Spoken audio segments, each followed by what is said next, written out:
မထင်မှတ်ထားသောမိုးဆက်များနေကြီးဟာရန်ကုန်မြို့ရဲ့ကားပိတ်နေတဲ့ညနေခင်းတစ်ခုမှာဘတ်စကားမှတ်တိုင်မှာမိုးခိုနေရင်နာရီကိုကြည့်နေမိတယ်အလုတ်ကအပြန်နောက်ကျတာရဲ့မိုးကလည်းမရက်မနားရွာနေတာရဲ့ကြောင့်သူမစိတ်ပြက်လက်ပြက်ဖြစ်နေတော့ပေါ့အဲ့ဒီအချိန်မှာပဲသူ့ဘေးကိုလူငယ်တစ်ယောက်တိုးဝင်လာပါတယ်သူကတော့မျက်မင်းပါသူဟာလက်ထဲမှာထီတစ်ချောင်းပဲပါလာပေမဲ့အဝတ်အစားတွေကတော့အတော်လေးဆူရွှဲနေပြီးညီမကားကတော်တော်နဲ့လာအောင်မှာမဟုတ်ဘူးမိုးကလည်းသေးလာပြီးကျွန်တော်ဒီထီလေးငှားပေးခဲ့မယ်ယူသွားမလားသူစိမ်းတယောက်စီကဒီလိုကမ်းလှမ်းမှုကြောင့်နေကြီးအံ့ဩသွားတယ်ရှင်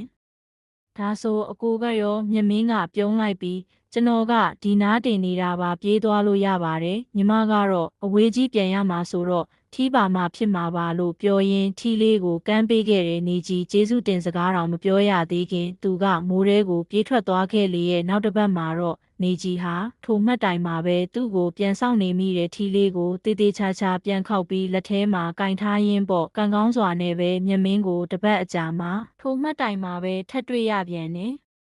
အကိုထီလေးပြန်ပေးမလို့ပါနေကြီးကရှက်ပြုံးလေးနဲ့ပြောလိုက်တဲ့အဲ့ဒီနေ့ကစပြီးသူတို့နှစ်ယောက်ဟာထိုမှတ်တိုင်လေးမှာပဲနေတိုင်းစုံဖြစ်ကြရင်စကားတွေပြောဖြစ်လာတဲ့တယောက်အကြောင်းတယောက်သိလာကြရင်နဲ့မိုးရွာတဲ့နေ့တွေကိုနေကြီးတယောက်တည်းမကြောက်တော့ဘူးအကြောင်းကတော့မိုးဆက်တွေကြားမှာသူတို့နှစ်ယောက်ရဲ့တန်ရောစင်ကပိုပြီးခိုင်မြဲလာခဲ့လို့ပါပဲဇသိန်းလေးကတော့အခုဆိုရင်သူတို့နှစ်ယောက်ဟာထီတစ်ချောင်းလေးကိုအတူတူဆောင်းပြီးမိုးရွာတဲ့နေ့တိုင်းမှာပြုံးပြုံးလေးနဲ့လမ်းလျှောက်နေကြပြီပေါ့